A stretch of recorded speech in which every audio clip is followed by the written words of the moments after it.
This video from Red Heart will show an overhand knot. An overhand knot creates fringe at the edge of handmade items.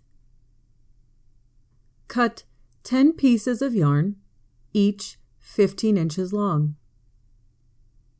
Place 2 pieces together. Fold them in half.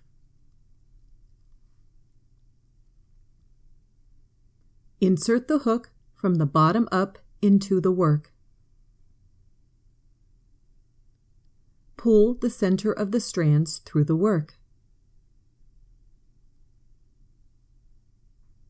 With your fingers, take the ends and pull through the loop.